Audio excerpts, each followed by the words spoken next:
Let's shift gears as we mark World Health Day. The WHO says climate change and the crisis there is the single biggest threat, health threat that is, facing humanity. This year's theme is our planet, our health.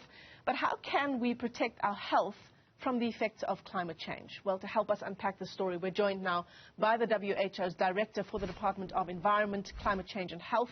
That's Dr. Neira. Dr. Neira, I hope I'm pronouncing your name correctly. A warm welcome to you. It's great to talk to you on the program this morning. I suppose my first question to you is, what diseases might arise as a result of a polluted planet?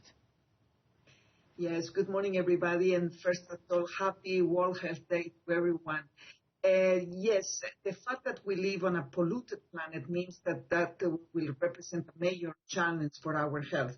Why? Because the polluted water will be responsible for diarrheal diseases, among others, because the climate change will exacerbate the agricultural production and therefore will create problems in the production of food, will change the quality of the air we breathe that is now very toxic and responsible for more than 7 million deaths every year. And it's the question of how we consume the tons of plastic that we are now throwing into our rivers or our oceans. So we need to stop this nonsense pollution. We need to stop aggressing and destroying nature, which is the source of our health after all.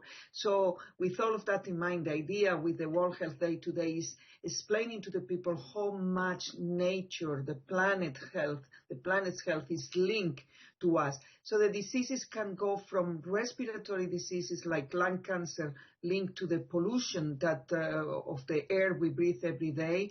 It will go to asthma and other chronic respiratory diseases. It will create as well strokes and will be responsible as well for cardiovascular diseases. So everything is at risk if we keep polluting as the images that you are showing at this moment.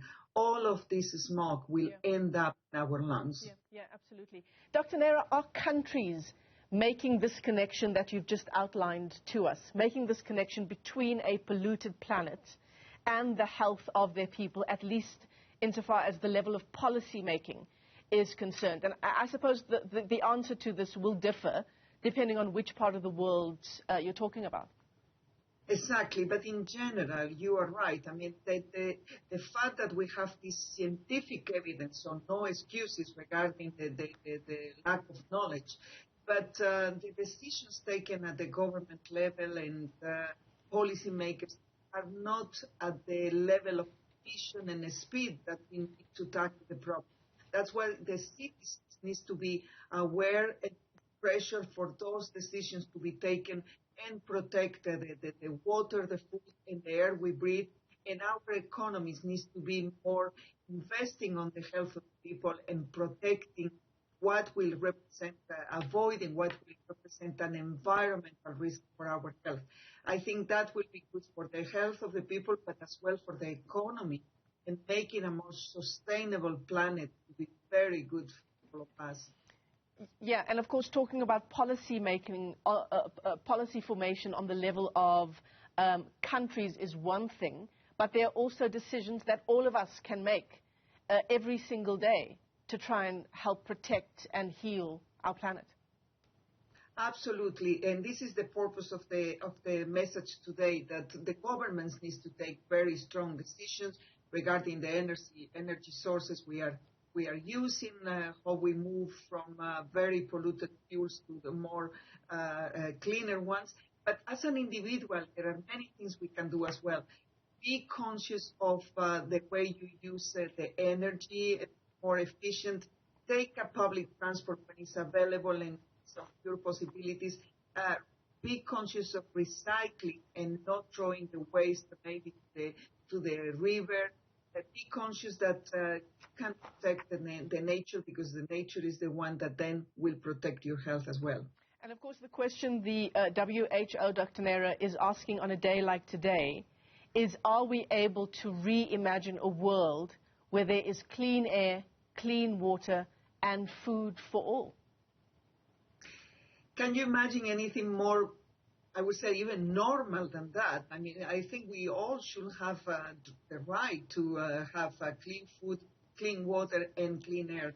And if we take the right decisions as individuals and as governments, moving into more sustainable, protecting the environment, to protect our health, that will be the best way to stop many crises that are threatening us today, like the climate crisis. The countries need to be very serious about implementing the commitments they took at the COP, the climate change negotiation, the Paris Agreement, and they need to take measures to reduce the pollution that's killing us here on an incredible.